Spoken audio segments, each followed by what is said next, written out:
온 땅이여 하나님께 즐거운 소리를 낼지어다. 그의 이름의 영광을 찬양하고 영화롭게 찬송할지어다. 찬양과 영광을 받으시기에 합당하신 하나님, 주님 앞에 나와 온 땅을 창조하시고 구원하시며 다스리시는 주님께 예배드리게 하심에 감사드립니다. 주님의 이름에 합당한 영광을 돌리지 못한 지난 날을 회개하며 성령 강림절후 11번째 주일 예배를 드리오니 우리의 예배를 받아 주옵소서.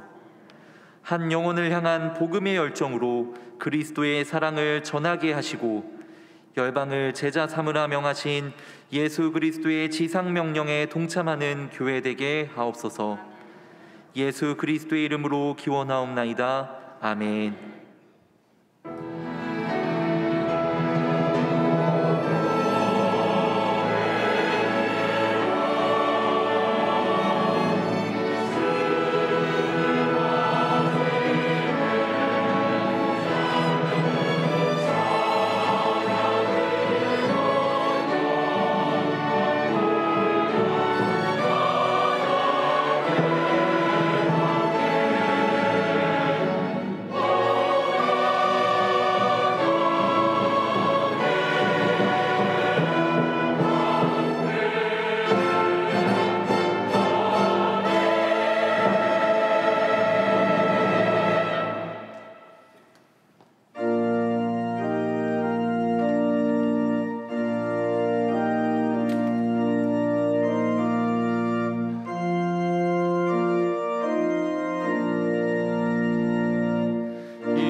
지난 한 주간 우리의 삶을 돌아보며 침묵으로 참회의 기도를 드리겠습니다.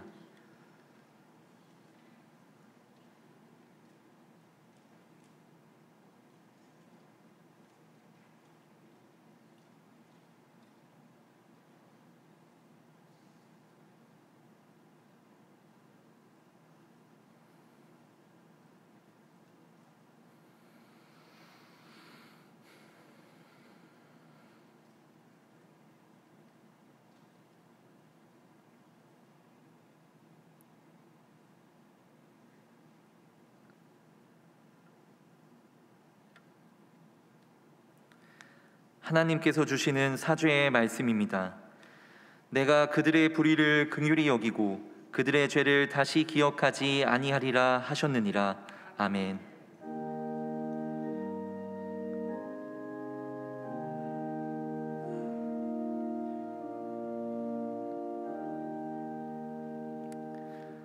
나는 전능하신 아버지 하나님, 천지의 창조주를 믿습니다. 나는 그의 유일하신 아들 우리 주 예수 그리스도를 믿습니다. 그는 성령으로 잉태되어 동정녀 마리아에게서 나시고 본디오 빌라도에게 고난을 받아 십자가에 못 박혀 죽으시고 장사된 지 사흘 만에 죽은 자 가운데서 다시 살아나셨으며 하늘에 오르시어 전능하신 아버지 하나님 우편에 앉아 계시다가 거기로부터 살아있는 자와 죽은 자를 심판하러 오십니다. 나는 성령을 믿으며 거룩한 공교회와 성도의 교제와 죄를 용서받는 것과 몸의 부활과 영생을 믿습니다. 아멘.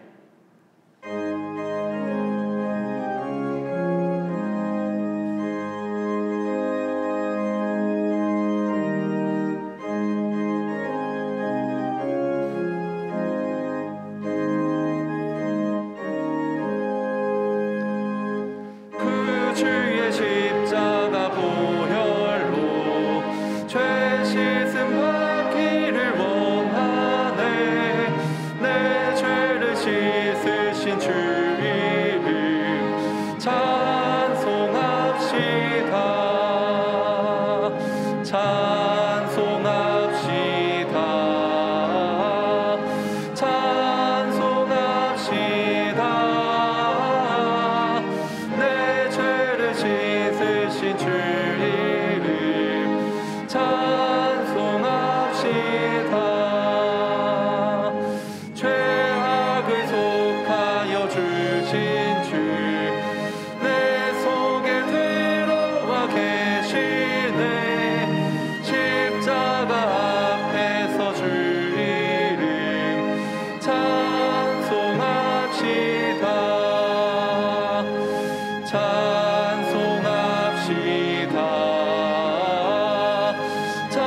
내 죄를 씻으신 주 이름 찬송합시다.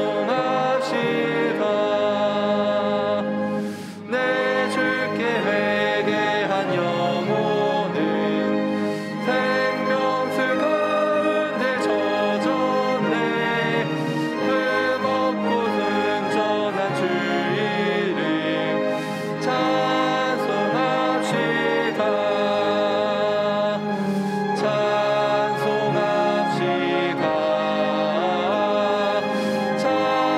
찬송합시다. 내 죄를 씻으신 주 이름 찬송합시다.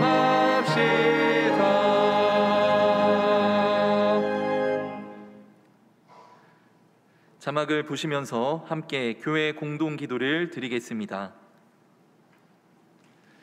전능하신 하나님 아버지, 대만에서 사역하시는 강신규 박계순 선교사님과 함께하여 주셔서 행복 전도 모임을 통해 신베이 지역에 복음의 문이 열리고 영적 부흥이 일어나게 역사하여 주옵소서.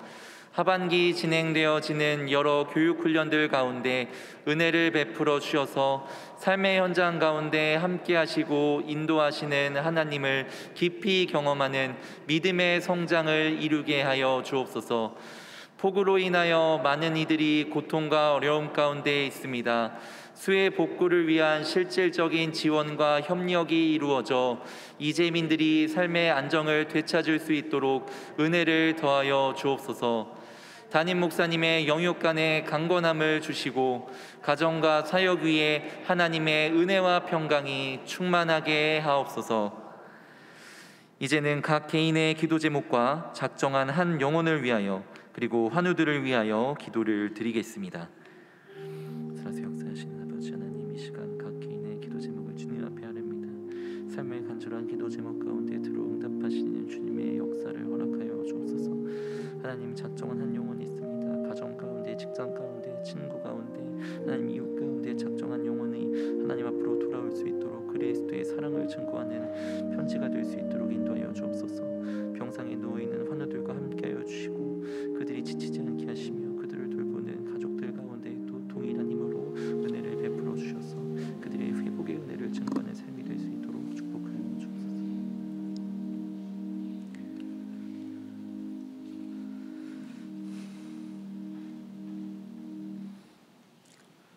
사랑의 하나님 아버지, 성령 간임제로 11번째 주일 3부 예배 자리에 초청하여 주심에 감사를 드립니다. 동안의 온 가족들이 가정과 성전에서 주님께 나와 찬양과 경배로 예배 드릴 때 기쁘게 받아 주옵소서.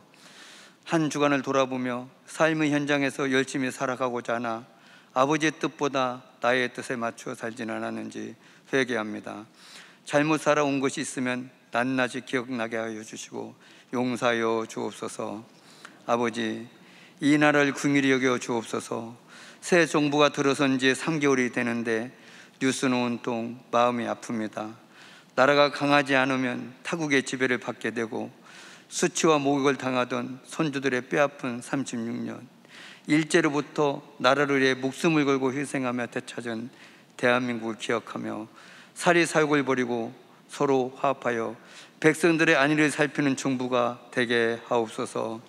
하나님께서 대한민국을 사랑하여 주셔서 지금까지 지내온 것은 아버지의 은혜임을 고백합니다.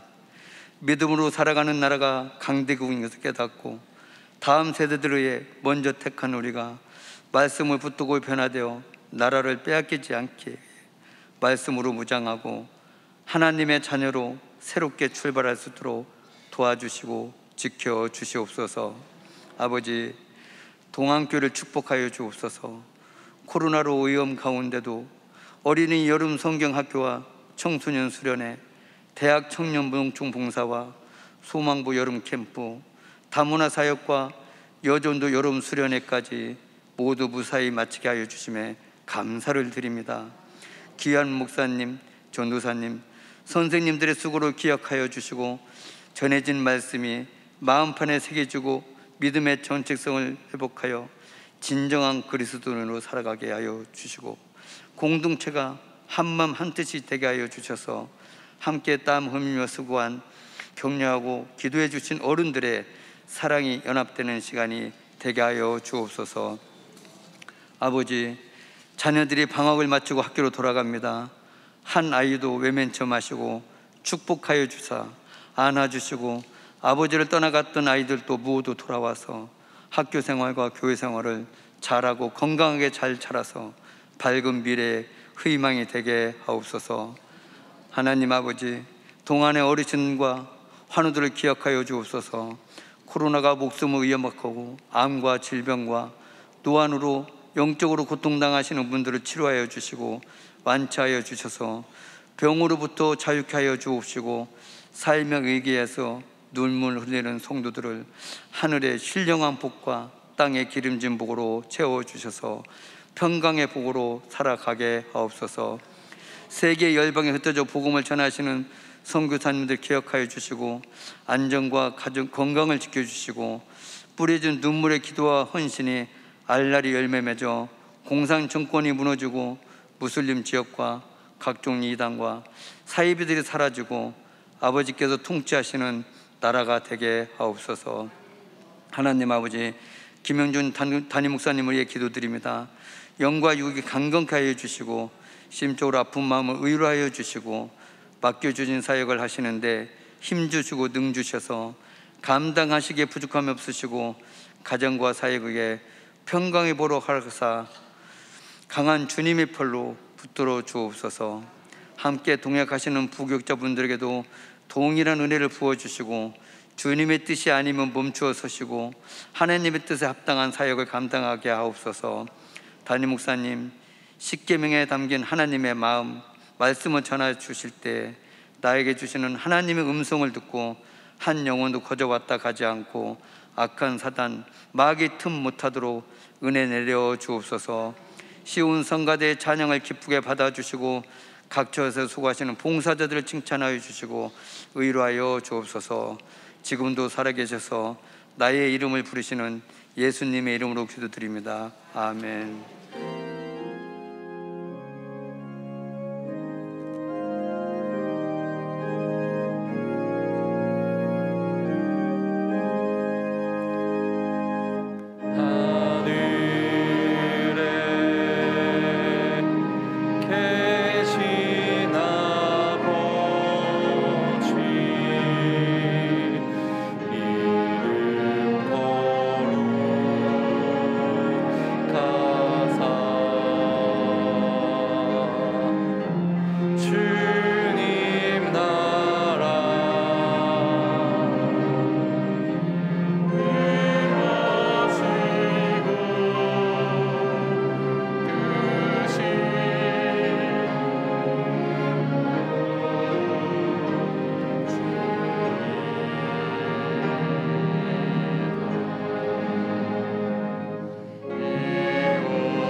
두려워 말라, 내가 너와 함께 함이니라.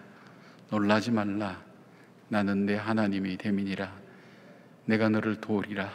내가 너를 굳세게 하리라. 내가 오른손으로 너를 붙들리라. 이 약속의 말씀을 붙들고 믿음으로 살아가는 주의 백성들이 오늘 주의 전에 나와서 소망이 주에 있음을 믿음으로 고백하며 예배를 하나님 앞에 올려드립니다. 우리의 중심과 마음을 다하여 하나님 앞에 올려드리는 예배가 되게 하시고, 우리의 염려와 우리의 욕망과 우리의 소원과 이 모든 것까지도 하나님 주님 앞에 불태워 올려드리는 번제처럼 다 올려드리게 하시고, 하나님 신실하게 우리를 돌보시는 그 하나님의 사랑에 젖어 은혜로 가득한 예배가 될 수 있도록 도와주시옵소서. 살아계신 주님을 꼭 만나게 하시고, 이 땅을 살아갈 때 때를 따라도 없는 하나님의 은혜의 공급을 받게 하여 주시옵고, 주와 동행하는 주의 백성의 하나님 용기 있고 힘 있는 걸음걸이가 회복되게 하여 주시오며, 죄 씻음 받은 성도의 자유함과 기쁨이 넘치는 예배가 되게 하여 주시옵소서. 아버지 하나님, 귀한 예물을 구별하여 아버지 앞에 올려드립니다. 세상에는 이 물질 때문에 죽고 살기도 하고 싸우기도 합니다. 하나님, 우리의 삶이 하나님께 있음을 온전히 고백하는, 주님의 온전한 주권을 고백하는 귀한 예물을 아버지 앞에 올려드립니다. 아버지, 예물을 받으시고 예물 속에 담긴 주님을 향한 신앙 고백과 주님을 향한 사랑과 마음의 소원을 품고 기도하는 제목 위에 하나님께서 연락하시고 응답해 주실 뿐 아니라 영혼이 잘된 같이 범사가 잘되는 축복이 있게 하시고 하늘 곳간에 쌓아두는 하나님의 역사가 일어나게 하여 주시옵소서. 하나님, 지금도 질병으로 고통당하는 주의 자녀들이 있습니다. 갑작스러운 하나님 질병의 소식 때문에 놀라기도 하고 두려워하기도 하는 주의 성도들도 있습니다. 아버지 하나님, 주의 이적과 기적으로 저들을 다시 일으켜 세워주시고 회복시켜 주시며, 하나님 병석에서 하나님 회복되는 하나님의 놀라운 은혜를 체험하게 하셔서 초대교회에 나타났던 하나님의 이적과 기적을 저희들이 함께 목도할 수 있도록 하나님 함께하여 주시며, 하나님 우리에게 그것을 능히 고백하고 하나님 일어날 수 있는 믿음의 부요함이 우리 가운데 넘쳐날 수 있도록 도와주시옵소서. 기가 막힐 웅덩이와 수렁과 같은 곳에서 어디로 가야 될지 무엇을 해야 될지 알지 못하는 주의 자녀들이 있습니까? 하나님, 이 자리에 앉은 많은 자녀들 한 사람 한 사람마다 삶의 아픔과 사연이 없는 사람이 누가 있겠습니까? 아버지, 어루만져 주셔서 그 어려움을 이겨낼 수 있는 용기를 허락해 주시고 감당할 수 있는 지혜를 허락하여 주시옵고, 하나님의 은혜 가운데 나가는 하나님 기쁨을 주님 허락하여 주시옵소서. 주께서 우리 예배 가운데 함께 해주시기를 간절히 소원하옵고 우리 주 예수 그리스도의 이름으로 축복하며 기도드리옵나이다. 아멘. 할렐루야. 아멘. 예, 주님의 이름으로 여러분을 환영하고 축복합니다. 주님의 평강이 함께하기를 기원합니다. 아멘. 우리 좌우 있는 분들에게도 이 은혜 인사를 함께 나누겠습니다. 주님의 평강을 기원합니다. 주님의 평강을 기원합니다. 예. 이 평강의 인사는 귀중한 축복의 인사입니다. 주님께서 어느 곳을 가든지 그 집에 평안을 빌라 그랬고, 인생을 살면서 평안보다도 더 소중한 축복은 없다는 생각을 많이 합니다. 여러분의 입술의 축복이 삶의 열매가 되어서 여러분이 축복하는 사람에게 바로 그 환경 속에 귀한 역사로 나타나기를 바랍니다. 오늘 저녁 예배는 우리 체코에 우리 파송 중인 우리 류강은 선교사님이 오셔서 말씀을 전하게 됩니다. 많이 여러분 오셔서 격려해 주시고 함께 해 주시길 바라고요. 다음 주일날은 우리 일부 예배 후에 우리 재직회가 있다는 것 기억하시길 바랍니다. 목장 기강 예배가 8월 마지막 날인 8월 31일 날 있고, 여러 가지 교육 훈련에 대한 부분이 있습니다. 여러분께서 마을의 목자님들과 또 우리 목사님들이 잘 안내하셔서 필요한 훈련도 받으시고 또 영적으로 성장할 수 있는 계기가 될 수 있도록 여러분이 함께 해주시길 바랍니다. 특별히 결혼 예배 학교가 있는데 12상 모집 중에 지금 8상이 모집되어 있습니다. 아직도 우리의 자녀들이나 또 준비되지 못한 분들이 있다면 결혼식 준비는 우리가 많이 하는데 정작 결혼 준비를 못하는 사람들이 많이 있습니다. 정말 함께 오래 살 수 있는 결혼 준비가 잘 될 수 있도록 여러분께서 이 훈련에 관심 갖고 함께 해주시기를 부탁을 드립니다. 그리고 이 예배가 정말 하나님 앞에 연락되는 예배가 될 수 있도록 기도의 자리를 지켜주신 여러분께 감사를 드립니다. 금식하며 한 주일을 지내는 분들, 또 기도 정명단, 그 다음에 성전 기도팀들, 그 다음에 하나님 앞에 새벽 예배와 심야 기도를 지키면서 기도하면서 이 나라와 민족을 위해서, 교회를 위해서 기도하는 분들께 감사를 드립니다. 우리의 지키는 바로 이 기도의 자리가 하나님 역사를 이룬다는 걸 기억하면서 여러분의 기도 속에 하나님의 은혜와 또 평강이 함께하기를 원합니다. 교회 소식 계속해서 우리 영상 통해서 함께 나누겠습니다. 믿음으로 사는 자들은 물 위를 걷는 자,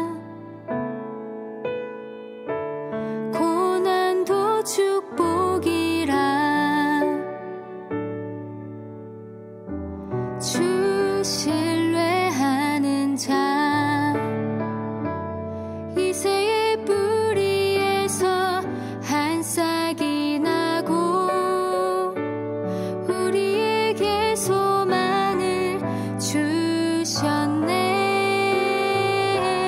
그 이름 예수라. 주 사랑이 너를 지키리. 가는 그 길 외로울 때에 주 바라보는 자,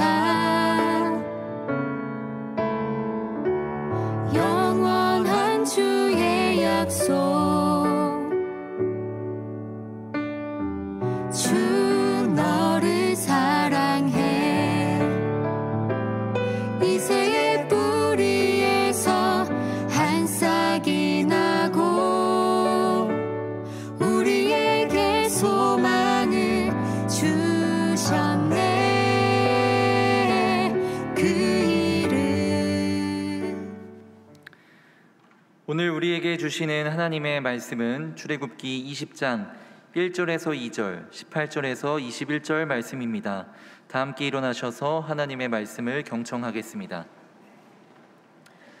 하나님이 이 모든 말씀으로 말씀하여 이르시되 나는 너를 애굽 땅 종 되었던 집에서 인도하여 낸 내 하나님 여호와니라. 뭇 백성이 우레와 번개와 나팔 소리와 산의 연기를 본지라.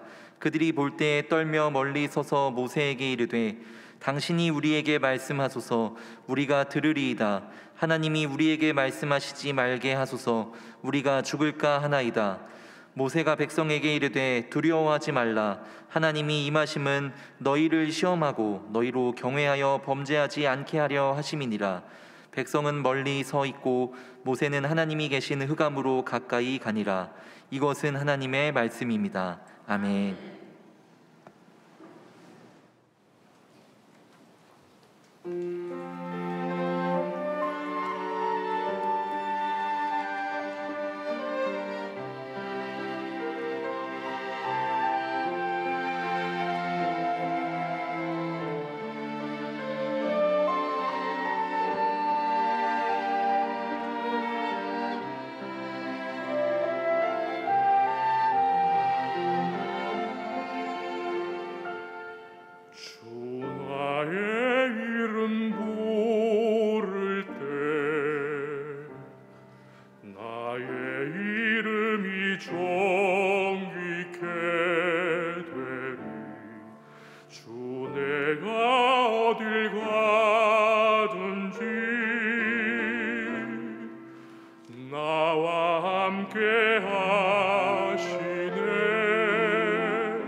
설교자로서 성가대에 많은 은혜의 빚을 지고 있습니다.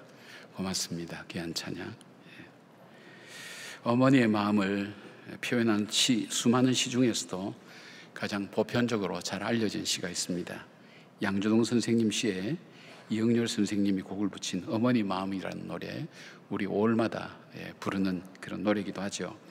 나실 제 괴로움 다 잊으시고 기르실 제 밤낮으로 애쓰는 마음, 진자리 마른 자리 갈아주시며 손발이 다 닳도록 고생하시네. 하늘 아래 그 무엇이 넓다 하리요 어머니 희생은 가엾으라. 3절로 되어 있는 이 가사는, 이 시는 어머니의 마음을 이 세상의 어떤 노래보다도 가장 잘 표현한 그런 노래라고 알려져 있습니다. 오늘 우리가 함께 살펴볼 이 십계명에도 하나님의 마음이 가득 담겨 있습니다. 십계명의 말씀을 준비하면서 하나님께 그렇게 여쭤보았습니다. 하나님, 왜 십계명을 우리에게 주셨습니까? 때로는 이것이 우리에게 부담되기도 하고 또 지키는 것이 어렵기도 하고 때로는 추상적으로 느껴지기도 하는데, 하나님께서 이 십계명을 특별히 우리에게 주신 이유가 무엇입니까? 무엇을 우리에게 말씀하기를 원하십니까? 그런 질문을 하나님께 드리면서 말씀을 보는 가운데, 하나님의 궁극적인 마음은 우리에게 복 주시기를 원하시는 마음입니다. 근데 하나님께서 우리에게 복 주실 때에 우리로 하여금 복 있는 자의 삶을 살기를 하나님 원하십니다. 하나님께서 그 복을 계속해서 부어줄 수 있는 사람, 계속 부어주는 그 삶을 살도록 우리의 삶을, 우리의 인격을, 우리 자신들을 만들어 가시는 분이라는 것을 말씀하십니다. 그러면서 오늘 이 십계명이야말로, 십계명 속에는 광야를 사는 이스라엘 백성들에게 어떻게 광야 같은 인생을 살면서 하나님의 축복의 줄을 놓지 않고 걸어가야 될 것인가, 그리고 신명기 5장에 역시 광야 40년을 살고 난 다음에 주어진 이 십계명, 이제는 가나안 땅에 들어간 하나님의 백성들이 정말 하나님의 백성답게 복 있게 살아가는 삶이 무엇인가를 우리에게 말씀해 주는 귀한 말씀이라고 생각합니다. 이 말씀 속에는 크게 세 가지의 하나님의 의도가, 하나님의 사랑이, 하나님의 마음이 담겨 있다고 생각합니다. 복 있는 인생 되기를 원하느냐, 복 받기를 원하느냐, 하나님 백성 되기를 원하느냐 할 때 잊어버리지 말아야 될 것, 첫 번째가 너희들이 정말 하나님의 백성이라는 것을 잊지 말아라, 그걸 잊지 말고 살아라 하는 것이 이 십계명 속에 포함되어 있습니다. 하나님의 백성이라는 것. 두 번째 포함되어 있는 것이 있다면 하나님 중심으로 살아라. 하나님 중심으로 살 때 하나님께서 책임지신다, 그 의미가 있고, 세 번째는 하나님의 자녀라는 것을 잊지 말아라. 하나님이 결코 포기하지 않고 하나님께서 붙으시고 함께 하신다는 사실을 잊지 말아라. 그 말씀이, 바로 그 내용이 이 십계명 속에 들어 있습니다. 이것을 하나씩 우리가 조금 더 생각해 보면서 우리를 향하신 하나님의 그 사랑의 마음을 다시 확인하고, 또 이 계명이 무거운 것이 아니라 우리에게 사랑으로 주신 것임을 깨달을 때 이 말씀을 통해서 하나님께서 우리를 향하신 주님의 계획과 뜻을 함께 살펴보는 시간 되었으면 좋겠습니다. 먼저 너희가 하나님의 백성이라는 정체성을 기억하라는 것, 하나님 백성이라는 것을, 정체성을 기억하라는 것. 2절에 보니까 나는 너를 애굽 땅 종되었던 집에서 인도하여 낸 내 하나님 여호와니라, 그렇게 말씀이 되어 있습니다. 자, 그리스도인이라면 어떤 사람을 그리스도인이라 그럴까? 이스라엘 백성이 하나님의 백성이라는 것을 이야기할 때 우리가 단순히 하나님의 백성이다 이렇게만 얘기할 것이 아니라 거기에는 크게 세 가지 전제가 있습니다. 오늘 주님께서 말씀하신 것처럼 첫 번째 볼 수 있는 것은 너희들이 살았던 땅은 소망이 없는 땅이었다. 애굽 땅. 너희들의 신분은 종이었다. 그러니까 너희들 속에는 희망이 없었다.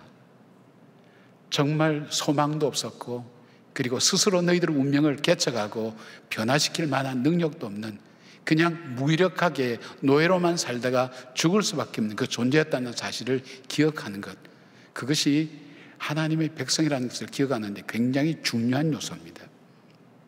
바울은 이것을 이렇게 말씀합니다. 에베소서 2장 1절에 허물과 죄로 죽었던 너희를, 우리의 삶, 우리는 가진 것 때문에, 아는 것 때문에 우리가 여러 가지 소유하고 있는 여러 가지 때문에 우리는 대단한 존재라고 생각하고 있지만, 우리를 만드신 하나님, 우리의 실체를 아시는 하나님께서 우리를 볼 때 너는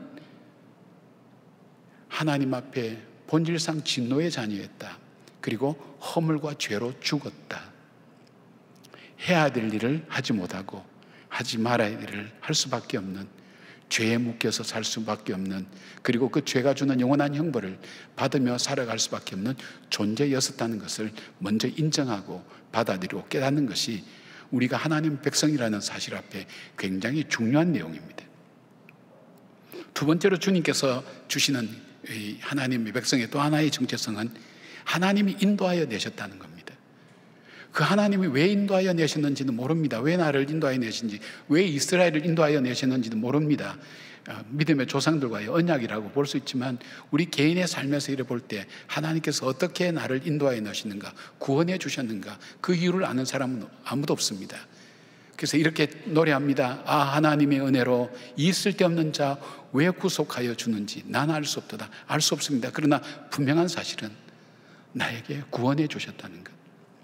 바울은 이것을 이렇게 그래서 고백합니다. 에베소서 2장 8절에 너희는 그 은혜에 의하여 믿음으로 말미암아 구원을 받았으니 이것이 너희에게서 난 것이 아니요 하나님의 선물이라. 너희 자격이나 너희 공로나 너가 가지고 있는 삶이나 이 모든 것 아무것도 할 수 없었다는 거예요. 전적으로 하나님께서 베풀어 주신 일방적인, 받을 수 없는 사람에게 일방적으로 베풀어 주신 하나님의 은혜라는 것. 이 은혜를 기억하며 살아야 된다는 겁니다.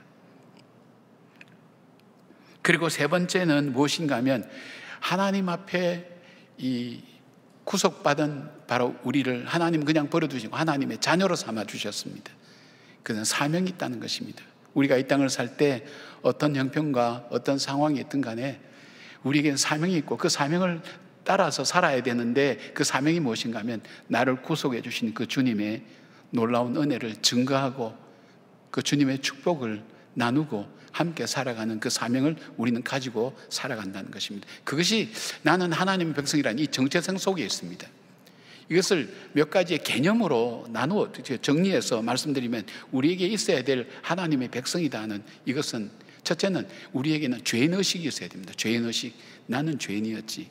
나는 대단한 존재야. 나는 굉장한 존재야. 나는 잘 살고 있어. 난 내 힘으로 내 인생을 개척할 수 있다고 생각하는 한 그 사람에게 있어서는 사실상 하나님의 백성에 대한 조건에서 시작될 수가 없습니다.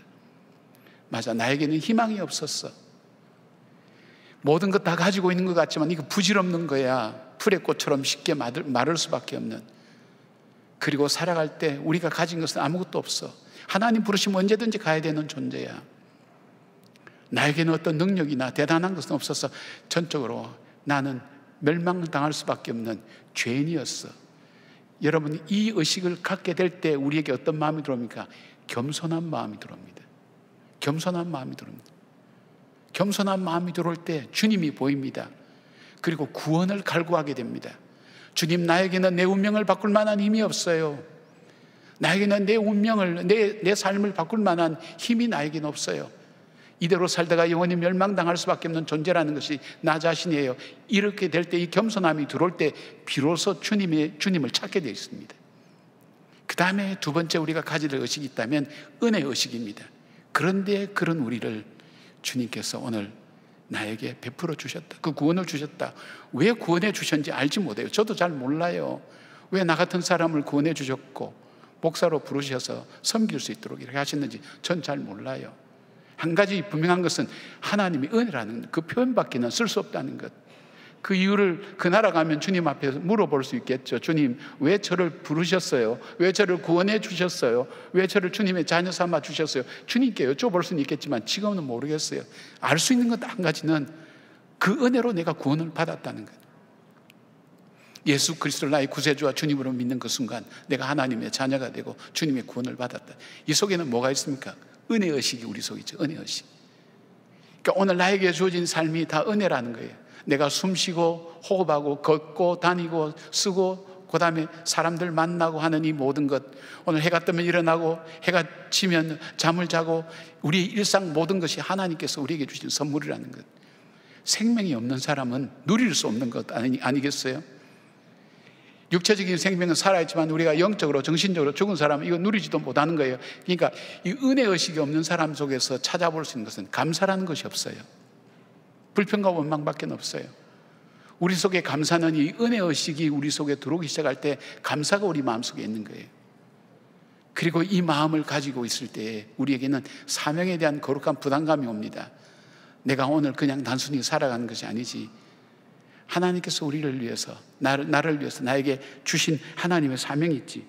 이걸 10절 에베소서 2장 10절에는 이렇게 말씀합니다. 우리는 그가 만드신 바라 그리스도 예수 안에서 선한 일을 위하여 지으심을 받은 자니 이 일은 하나님이 전에 예비하사 우리로 그 가운데 행하게 하려 하심이라. 오늘도 나는 살아야 될 이유가 있는 거예요. 그냥 사라지니까 사는 게 아니에요. 하나님께서 내게 맡겨주신 일이 있어요. 감당하기를 원하신 일이 있어요. 내가 아프든 건강하든 부유하든 가난하든 나이가 많든 젊든 간에 나에게 동일하게 주어주신 것은 나를 구속하시는 그 주님을 증거하는 일이에요. 그 주님을 나타내는 일이에요. 그것이 나에게 마지막 순간까지 하나님의 백성으로서, 하나님의 자녀로서 증거해야 될 삶의 모습인 것입니다. 바로 십계명은 이것을 담고 있습니다. 그 하나님의 자녀가 살아야 될 삶은 어떤 삶인가? 바로 은혜, 우리 죄인의식, 은혜의식, 사명의식, 이 세 가지를 가지고 있을 때에 우리는 하나님의 자녀로 이 땅을 살아갈 수 있고 하나님의 복된 백성으로 살아갈 수 있다는 것입니다. 여러분께서, 하나님께서 우리에게 주신 우리가 정말 죄인이었는데 우리를 구속해 주신 그 하나님 은혜를 기억하고 감사하고 겸손하게, 그리고 오늘도 살아갈 때 하루하루 허송세월을 하는 것이 아니라 하나님 주신 그 사명을 따라 걸어가는 저와 여러분 되기를 주님의 이름으로 축복합니다. 두 번째로 십계명을 통해서 나타난 하나님의 마음은 뭘까요? 바로 하나님 중심으로 살아야 된다는 것입니다. 십계명을 온전히 지킬 수 있을 때 하나님의 백성다운 삶을 살고 축복의 삶을 살 수 있는데, 그런데 이 십계명은 열심히 살고 최선을 다해서 산다고 해서 사라지는 것이 아니라 자신의 삶의 방향이 어디를 향하고 있는가 하는 것입니다. 이것은 열심과 최선이 문제가 아니라 삶의 방향에 대한 문제를 얘기하고 있습니다. 그것은 뭐냐면 하나님을 향해야 된다는 거예요. 오늘 이 10가지 이 계명을 보면 이 계명은 한 가지만 해결되면 나머지는 다 해결됩니다. 첫 번째 계명입니다. 나 외에 다른 신을 두지 말라. 바로 이것만 우리 마음속에서, 우리의 삶 속에서 해결되면 나머지 문제는 그렇게 이렇게 막 심각한 문제가 되지 않습니다. 이 가장 큰 전제, 하나님 중심으로 내 인생이 초점 맞춰줘야 되는 거예요. 하나님께서 원하시는 삶, 하나님이 기뻐하시는 사람, 하나님께서 영광 받은 삶으로 내 인생에 초점 맞추어질 때, 그때 내 삶 속에서 하나님이 복 주시고 은혜 주신다는 것을 보게 됩니다. 여러분이 십계명 10가지를 이렇게 살펴보면 이 9가지 계명이 바로 이 첫 계명을 향해서 가고 있다는 것을 우리가 보게 됩니다. 자, 자기 중심으로 살아갈 때 어떤 일들이 일어났냐? 모세가 시내산에 율법을 받으러 올라갔는데 안 내려오는 거예요. 40일 동안 있었으니까 안 내려오는 거예요. 그러니까 이스라엘 백성들 마음속에 초조한 마음이 들었어요. 그들이 아론에게 요청합니다. 아론이 요청할 때 우리를 위하여 우리를 인도할 신을 만들어 달라고 얘기합니다. 그 말씀이 출애굽기 32장 1절에 보니까 이렇게 되어 있어요. 우리를 위하여 우리를 인도할 신을 만들라. 23절에 아론이 모세에게 보고할 때도 이렇게 얘기합니다. 우리를 위하여 우리를 인도할 신을 만들라고 이들이 요청했다고 얘기합니다. 모세가 하나님께 말씀드릴 때 하나님, 이 백성이 자기들을 위하여 금신을 만들어 싸우니 큰 죄를 범하였나이다.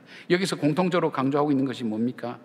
하나님을 향해서 하나님 중심의 삶이 아니라 자기를 위한 중심이 되어 있을 때 그들은 자기 자신이 중요한 겁니다.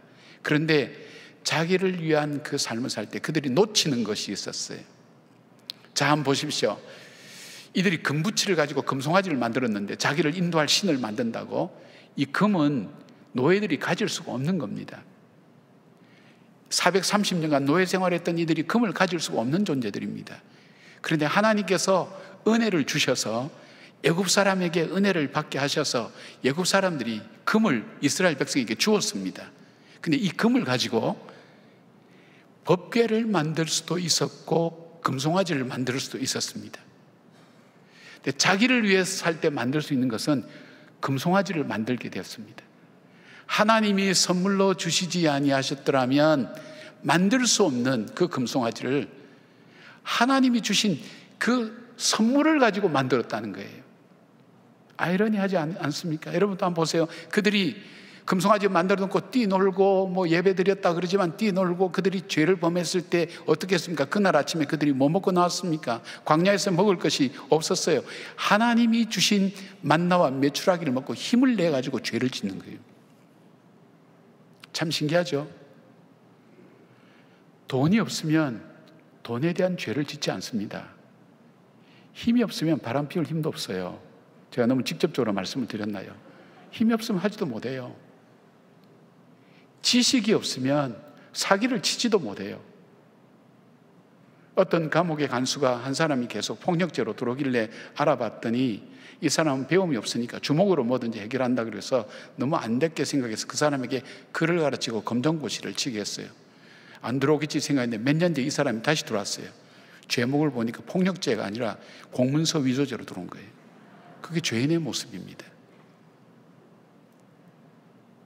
그리고 그들이 어떻게 했어요? 그들이 죄를 지을 수 있었던 것은 하나님의 은혜가 비추고 있을 때 가능했던 거예요. 밤에는 불기둥이 따뜻하게 만들고 밝혀줘야 죄를 지을 수 있는 거고, 낮에는 구름 기둥이 이 뜨거운 태양을 막아주고 시원하게 해줘야 그들이 나가서 활동할 수 있는 거예요. 하나님이 은혜 아래서 죄를 지었다니까요. 그러니까 오늘 내가 나를 위하여 내 중심으로 살아가고 있을 때에는 오늘 나에게 주시는 하나님의 은혜가 내 가운데 있다는 걸 알지 못하는 거예요. 그러니까 어떻게 합니까? 나를 위해서 만드니까 하나님을 대적하는 일을 오히려 하게 되는 거예요. 하나님 주신 축복을 가지고 하나님을 대적하는 일을 하는 거예요. 하나님 주신 시간 가지고 죄를 짓는 데 사용합니다. 하나님의 마음을 아프게 하는 데 사용합니다. 그것이 우리 자신들의 모습인 것을 보게 됩니다. 최근에 목동 지구촌 교회를 심호하셨던 조봉희 목사님 쓴 글이 있는데, 고난은 악이 아니라 약이라는 그 책을 읽으면서 이분은 코스타에서도 만나고 자주 만났으니까, 그런데 책을 통해서 이분에 대해서 새롭게 안 것이 있었어요. 이분은 군대에서 허리 골절상을 입고 뼈를 이식하는 큰 수술을 받아서 일평생 반드시 바로 누워서 잠을 자지 못했다는 겁니다. 그러다가 목 디스크가 터져서 수술하였고, 은퇴하기 전에는 복부 대동맥과 척추 사이에 림프종이라는 암이 생겼는데 암의 위치가 좋지 못해서 방사선 치료도 받지 못하고 암을 안고 그냥 하루하루, 다른 말로 바꾸면 죽어가는 것과 마찬가지죠. 그리고 최근에는 군대에서 수술받은 허리뼈 압박 후유증으로 디스크 심하게 터져서 병원에 입원했다는 자기 근황을 이렇게 적어 놓으면서 제가 이제 회개한 것이 이것이었습니다. 이분의 기도가 저하고 달라요. 저보다 훨씬 더 오랫동안 어려움을 겪고 건강에 대한 심각한 문제가 있는데도 불구하고 저하고 기도가 다르더라고요. 저는 어머님 돌아가시고 계속 어려움이 있으니까 무슨 울타리에 보물 터진 것처럼 여러 가지 일들이 한꺼번에 밀려오는 거예요. 특별히 건강에 대한 부분들이 여기 문제가 생기고 저기 문제가 생기고, 옛날처럼 좀 기력이 있어서 힘차게 뭔가를 하고 싶었는데 그게 안 되는 거예요. 이거 얼마나 안타깝겠어요. 하나님 앞에 기도할 때, 하나님, 제가 빨리 회복되어야 제가 교회를 잘 이끌어가고 마무리도 잘하고 할 뿐 아니라 가정에도 하나님, 제가 있어야 됩니다. 그런 기도로 계속하면서 하나님께 안타깝게 기도한 거예요. 근데 이분 기도는 달라요. 이분 기도는 자기는 5가지 기도를 한다는 거예요. 첫째, 자기 자신의 질병으로 인해서 하나님께 영광을 돌리게 하옵소서. 출발부터가 다르더라고요. 두 번째, 교회 부흥의 방편으로 써주소서. 세 번째, 교우들에게 위로와 용기를 심어주며 희망 모두가 되게 하소서. 넷째, 가족들에게 행복을 안겨주소서. 다섯 번째, 끝까지 사명을 다하게 하소서. 이 기도문을 읽으면서 전 너무 죄송했어요. 제 중심적으로 기도하고 있다는 것을 발견하게 된 거예요. 제가 빨리 건강해져야 제가 무엇을 할 수 있고, 근데 그것이 아니었어요. 내가 어떤 상황이 있다 할지라도 하나님 내게 원하신 삶이 무엇인가를 하나님을 향해 집중해서 바라보기 시작할 때, 그때부터 보이기 시작하는 것이 제 아내가 보이기 시작하는 거예요. 저 사람은 시집 와서 그냥 집에 있으니까 집사람으로 전 여기고, 당연히 있으니까 그냥 왔다 갔다 하고 했는데 자기의 인생도 있을 거란 말이에요. 목회자의 아내가 되어서 저 사람 살아왔던 저 사람 속에는 무슨 생각하고 살았을까? 자기가 했던 교사로서 섬겼던 일들, 또 자기가 교회에서 봉사했던 일들 그 다 내려놓고 사모라는 것 때문에 교회에서 나서면 또 욕하고 욕 들어먹고 그 다음에 문제를 일으킬까 봐 조용히 자기 자신을 내려놓고 살아야 되는 저 사람의 삶은 얼마나 외로웠을까. 저는 그것도 모르고 그냥 밖에 나왔으니까 그 삶이 보이기 시작하는 거예요. 제 아이의 모습이 보이기 시작하는 거예요. 성장할 때 아버지의 필요가 있을 때 저 아이는 아버지의 빈자리를 어떻게 메꿨을까? 아니 그것보다 제게 더 바뀌는 게 있어요. 교인들 중에 아픈 사람 보면 전에는 참 안타깝게 그냥 단순하게 그렇게 기도했는데 이제는 그 아픔이 가슴에 절절히 밀려오는 거예요. 얼마나 힘들까. 그 아픈 것 때문에 얼마나 좌절할까. 그래서 어느 날부터 여러분 기도가 바뀐 거 여러분 보시지 않습니까? 하나님, 주님께서 희망을 주지 않으면 이분들은 오늘도 절망과 싸워야 됩니다. 절망과 싸워서 이겨야 오늘 하루를 살아갈 수 있는 거예요. 눈 뜨면 저절로 희망 가지고 그렇게 살아가는 게 아니에요. 오늘 눈 뜨면 더 아픈 환경과 여건과 절망스러운 상황이 내 앞에 전개되는데 이 절망과 싸워야 살아갈 수 있는 거예요. 하나님 희망을 주십시오. 하나님께서 이적과 기적을 베풀어 주십시오. 초대교회 주셨던 하나님의 역사하심을 보게 해달라고 간절하게 기도가 되는 거예요. 기도의 질이 바뀌었어요. 기도의 방향이 바뀌었어요. 기도의 내용이 바뀌었어요. 삶을 보는 모습이 달라지는 거예요. 저의 살아온 지난 날들 돌아보면서 정말 은혜라는 것이 고백되어진 삶이 어떻게 사니까요? 하나님 중심으로 제 생각을 바꾸니까 보지 못하는 것들이 보이기 시작하고 알지 못했던 것들을 깨닫게 되고 나에게 있어서 어떻게 살아야 될지 하나님께 주신 이 삶을 어떻게 아름답게 살아야 될지 하는 삶의 모습이 보이기 시작하는 거예요.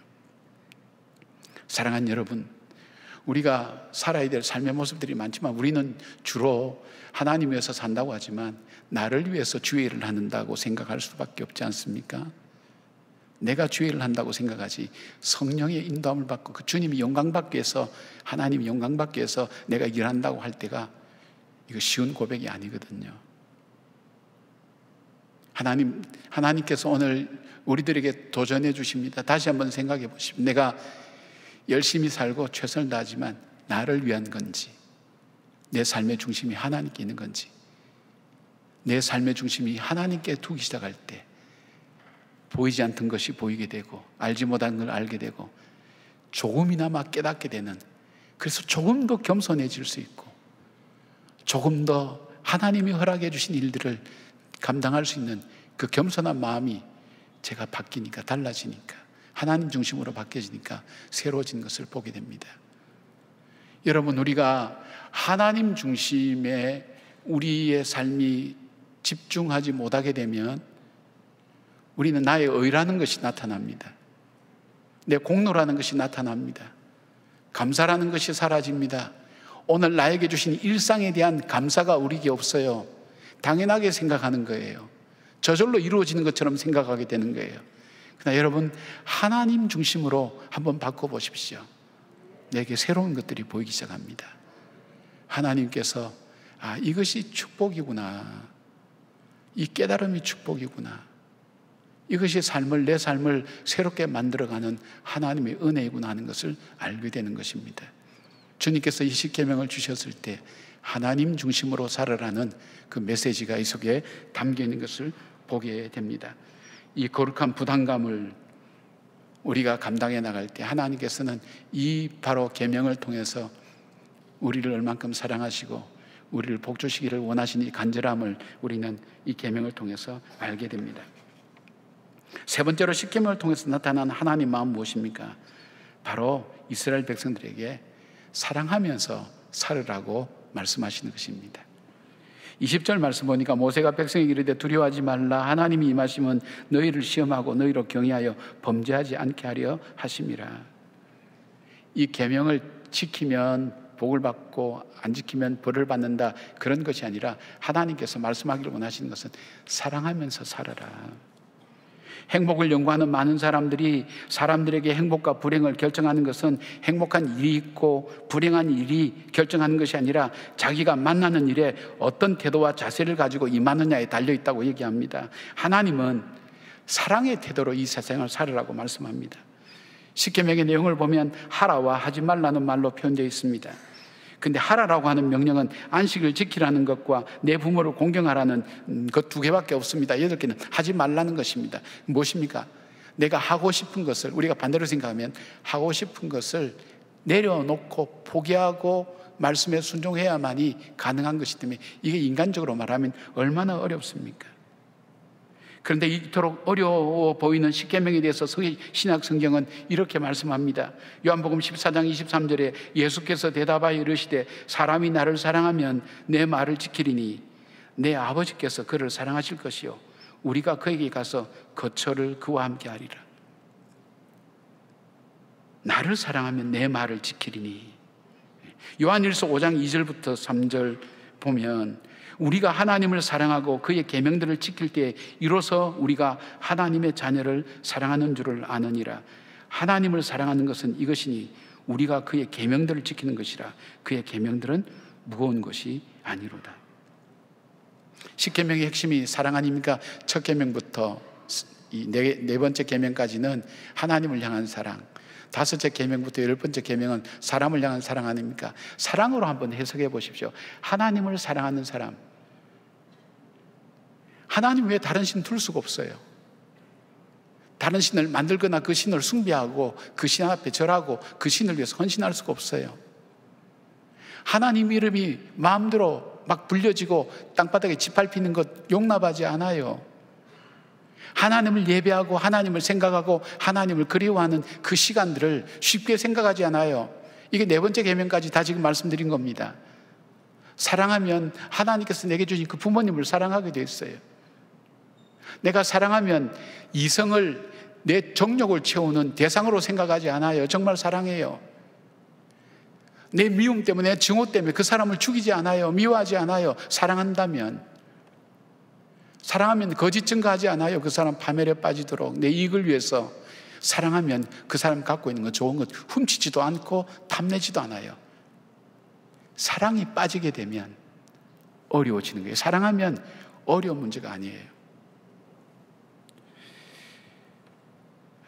제게 이제 질문이 있었어요. 의문이 있었는데, 우리가 마태, 마가, 누가, 요한, 이것은 사복음서입니다. 우리 예수님께서 제자들과 함께 생활하면서 하셨던 말씀과 베풀었던 이적입니다.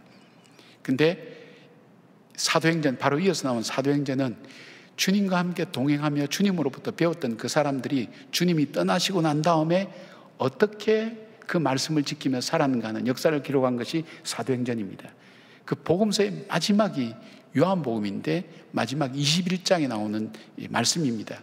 거기에 베드로에게 묻는 주님의 질문이 나옵니다. 주님을 배신한 베드로에게 주님이 하신 말씀이 있다면 뭘까요? 너 왜 그렇게 배신했니? 내가 보는 앞에서 어떻게 나를 모른다고 그렇게 부인할 수가 있니? 너 나에게 그럴 수가 있니? 넌 왜 이렇게 믿음이 없니? 너 이제 잘할래? 정말 잘할 거니? 아마 그렇게 물어보셨을 건데 주님은 그렇게 아니하셨어요. 주님이 묻는 질문이 이거였습니다. 사랑이었습니다. 네가 나를 사랑하느냐? 왜 주님께서, 왜 이제 주님이 떠나시고 나면 주님 없이 성령님과 함께 동행하면서 살아야 될 그 사람들에게 그 왜 사랑에 대한 얘기를 했을까? 믿음을 얘기할 수도 있고 다른 얘기도 할 수 있는데 왜 사랑에 대한 얘기를 할까? 이 사랑이 가진 속성이에요. 사랑은 용서하는 힘이 있습니다. 사랑은 다시 시작할 수 있는 용기를 줍니다. 사랑은 회복의 힘이 있습니다. 사랑은 끝까지 감당할 수 있는 힘을 줍니다. 사랑은 사람을 변화시키는 힘이 있습니다. 사랑은 끝까지 함께 동행하는 이유가 되기 때문입니다. 하나님께서 나를 사랑하고 사랑하신다고 말씀하신 이유가 바로 이 사랑의 힘이, 이런 힘이 사랑에 있기 때문입니다. 제가 이 중랑천역에 한번 이렇게 걸어갈 때 꽤 큰 아이인데 그 어머니는 키도 작아요. 이 아이를 업고 이 오르막을 오르고 있는 거예요. 계단을. 제가 보기에 딱 해서 얘 엄마 힘드니까 내려서 걸어서 올라가. 그러니까 이분이 저를 보면서 아저씨 무슨 말씀을 그래 하세요? 왜 남의 일에 간섭하세요? 제가 기가 막히더라니까요. 자기를 위해서 해준 말인데. 내 아들 내가 얻고 가는데 무슨 상관이에요? 그러면서 지나가는데 얼마나 당황인지 몰라요. 아, 저게 사랑이구나. 여러분, 아기를 업은 엄마가 이 아기가 무겁다고 얘기하는 거 보셨습니까? 무겁다는 얘기를 어떻게 표현합니까? 많이 컸구나. 그렇게 얘기하잖아요. 무겁다 얘기 안 해요. 귀찮다 얘기하잖아요. 왜냐면 그게 사랑의 힘이에요. 사랑은 부담스럽지 않아요. 사랑 속에 이 일을 감당할 만한 마음의 기쁨이 그 속에 있는 거예요. 그 일을 감당할 기쁨이 있는 거예요. 이 사랑, 주님께서 이 사랑으로 살아라 하는 이 말씀은 우리를 주님은 그 사랑으로 사랑하고 계신다는 겁니다. 성경은 총 66권 1189장 31,102절로 이루어진 방대한 책입니다. 그런데 독일의 유명한 신학자인 칼발트가 신학자들 모임에서 성경의 장대한 내용을 한마디로 압축할 수 있냐는 질문에 이렇게 대답했다고 합니다. 하나님께서 나를 사랑하심, 성경에 써있네. 이 한마디면 충분합니다. 나를 그렇게 사랑하신다는 거예요. 주님께서 우리에게 요청하시는 것만큼. 주님은 자신이 먼저 사랑하지 않고는 우리에게 요구하지 않습니다. 우리를 그렇게 사랑하셔서 그 사랑의 끝이 뭡니까? 우리가 볼 수 있는 것, 십자가에서 죽기까지 우리를 사랑해 주시고 구원해 주셨다는 것입니다.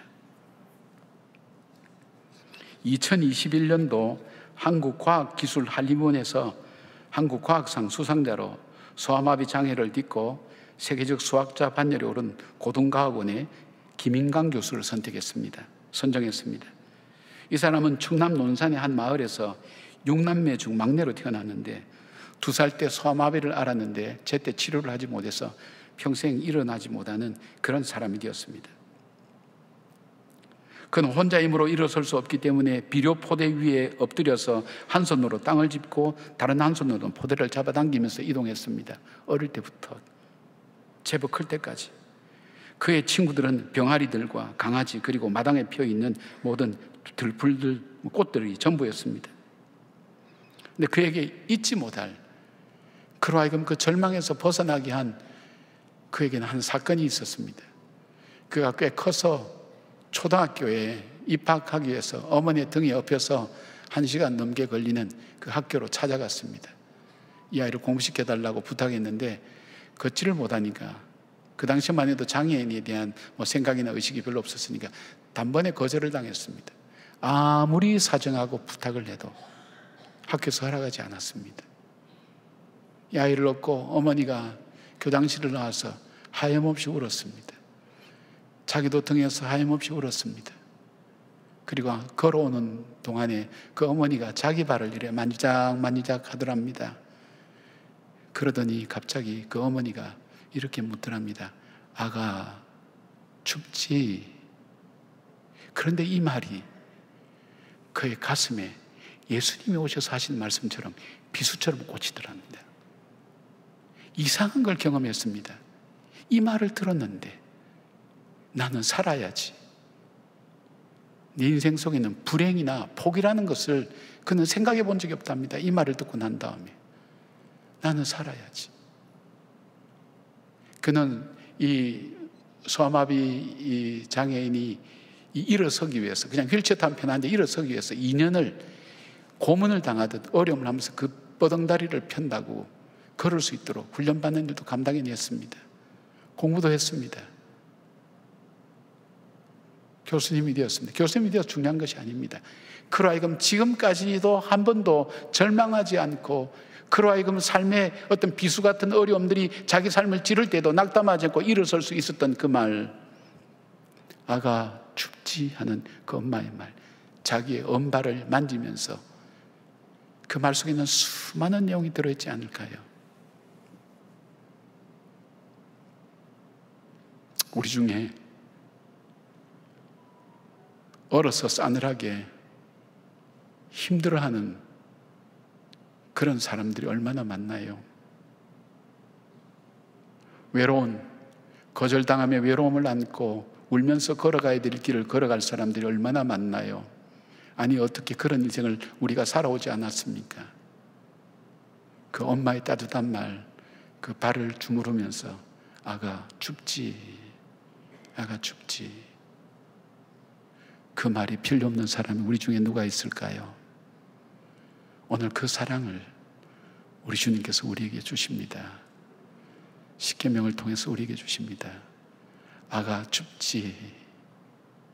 오늘도 주님께서 저와 여러분을 향해서 주시는 말씀입니다. 기도하겠습니다.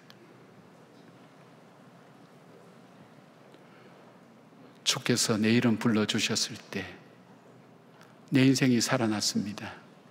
내 삶이 회복되었습니다. 그 사랑 때문에 다시 시작할 수 있게 되었습니다. 그 사랑을 고백하는 주의 백성들 속에 지쳐있고 힘들어있는 그 마음을 이 시간 어루만져 주시기를 원합니다. 하나님, 발이 시리지 않는 인생이 어디 있겠습니까? 지쳐서 걸어갈 수 없는 길을 걸어가야 되는 사람들도 얼마나 많습니까? 우리를 향해 아가 춥지라고 말씀했던 그 어머니의 말을 통해 하나님의 음성을 들었던 하나님 이분처럼 오늘 우리에게 그렇게 말씀하신 주의 음성 듣고 다시 일어서게 하여 주시옵소서. 절망 가운데서 다시 일어나게 하시고 지침과 낙심 가운데서 다시 딛고 일어나서 하나님 주께서 걸어가기를 원하시는 그 길을 끝까지 걸어갈 수 있는 주의 백성들로 살아가게 하여 주시옵소서. 예수님의 이름으로 기도드리옵나이다. 아멘. 다 함께 일어나셔서 312장 찬양하겠습니다.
이달의 말씀을 함께 선포하시겠습니다. 하나님께 가까이 함이 내게 복이라.